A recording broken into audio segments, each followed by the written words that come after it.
Alright guys, so in this video I'm going to be talking about the difference between day game and night game.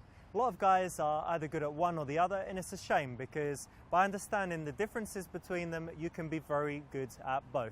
So I'm going to run through real quick. We're going to jump from the daytime to the nighttime, give you some examples so that by the end of it you know how to behave, how to do things in the daytime versus how to do them in the nighttime. With the very first thing, indicators of interest. In the daytime, you're not going to get very many. You're going to be walking down the road, you'll try and make eye contact with girls, and in general, you won't get too many IOIs back. Something you can try is to be on the phone, be listening to music, be walking with a friend, especially a girl, be eating something, eating an apple, eating something like that, an ice cream, drinking from a big bottle. Actually, these things get you more attention and will get you more IOIs in the daytime. In most cases in the day, you get the IOI as you're passing someone, you can let them pass and then you can approach like we show you in the videos or like you'll see in day game domination. So that's IOIs in the daytime. In the nighttime, you will get more indicators of interest and more opportunity to create them. As you're walking around, people will pay more attention. When you come in a place, girls might look to see who's there. As you're walking around the venue, across the bar, you can have lots of opportunities where you can make eye contact before you approach. So that is a big difference from in the daytime. In fact, if you master IOIs, you can make 70 or 80% of your approaches warm rather than cold, meaning that you've already exchanged some eye contact and some non-verbal communications before you actually come up and approach. Second thing is when it comes to approaching and physical space. So in the daytime, you're probably looking at having a distance of about this much when you start an interaction. You're further than arm's length apart. If you're too close, it's quite strange for the girl in the daytime. So, yeah, exactly. So keeping in mind physical space.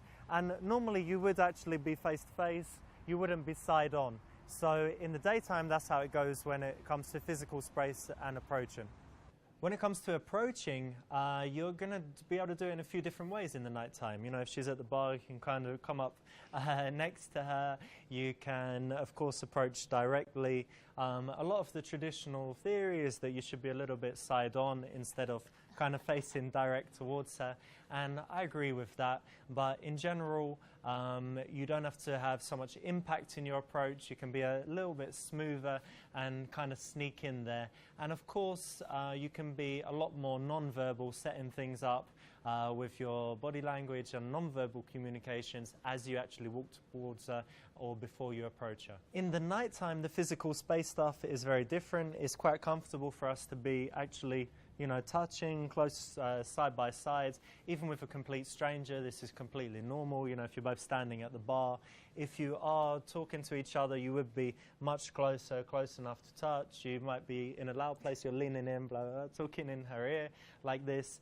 And in general, you're able to be a lot closer even before it's a romantic situation. So pretty much immediately, you're going to be able to get a lot closer. The third big difference is when it comes to touching or kino escalation. In the daytime, it's very common that I wouldn't actually touch a girl at all. I don't think, I would do too many touches, even on the arm.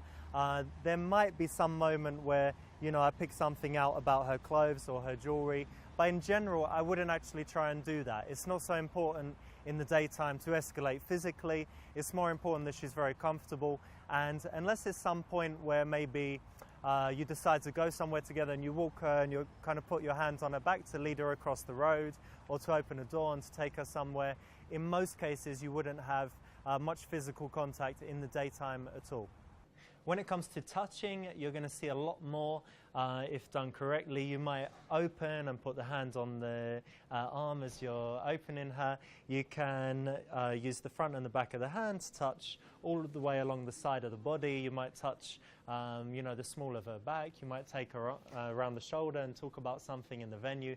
So in general, you've got a lot more touching. You're able to get a lot closer. Next big difference is when it comes to verbal versus non-verbal game. It's possible that this is maybe the biggest difference in what you should do, but in the daytime it's going to be a lot more centered on your verbal communication. We've already said that you haven't got much touching going on. but also you can't really have those moments where you're kind of just looking, or you're dancing, or you've got, you know, something where you've got something from the environment. You're not very close. So it is very verbally dependent. There's a lot of emphasis on the conversation. There can't be any lulls in the conversation, because then she could walk away. So if your verbal game is not up to scratch, it's very good to kind of throw you in there in the daytime, in the deep end, to make sure you've got what it takes. Conversations mustn't run dry, and the only thing that is non-verbal that really comes into it is having good eye contact. The verbal non-verbal balance is, of course, very different in the nighttime. There's a lot more non-verbal stuff. It's a lot more about the eye contact. It's about the touching.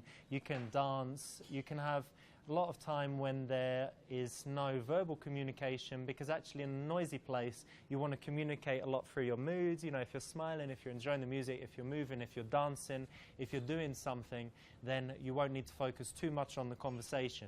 In general, in the beginning it will be not so verbal, and then if you do want to talk, you might go to a more quiet place, the smoking area, or to sit somewhere to carry on a conversation.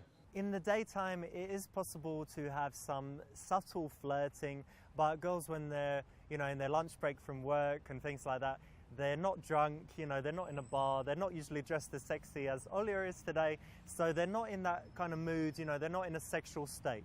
They're happy to be comfortable with someone and to spend some time, but to take the conversation to kind of sexual things, to be looking at her lips, to be, you know, giving her sexual compliments and things, in the daytime is really not the place for it.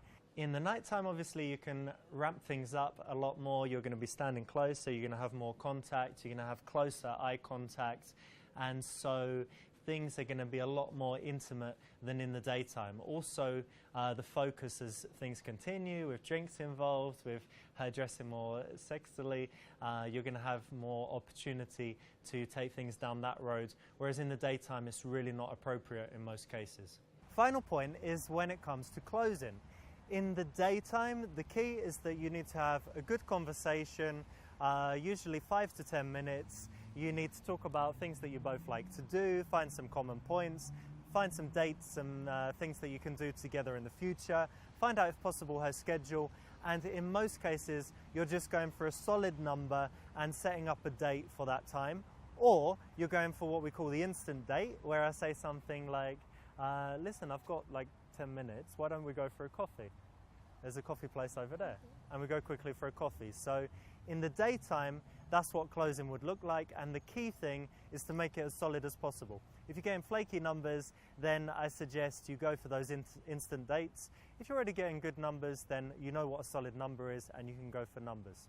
Finally, when it comes to closing, of course you can think about numbers, but in most of the cases you're going to want to escalate physically or take her somewhere. So you're going to go from escalating the touches to maybe kissing, dancing on the dance floor. You might invite her to eat something, you might invite her to an after party, and basically the goal would be to get her out of the place. In a lot of cases, the number close in the nighttime is only for situations where you think she wouldn't go with you or carry on things because she's with her friends, she's tired, she has to wake up early, she's got a flight in the morning, or something along those lines. So forget about the numbers in most cases when it comes to the nighttime. So guys, those are the key differences between night and day game. If you had a weakness before, go out, make those changes, and I'm sure it will really help. Around this video you're going to see a link to click, and you'll be able to check out Day Game Domination. It's got infield footage. I'm very proud of it. It's going to show you everything you need live and in action, real girls in real situations, how it's all done. So check it out, click the link, and again, thanks for watching the video, and I'll be in touch soon.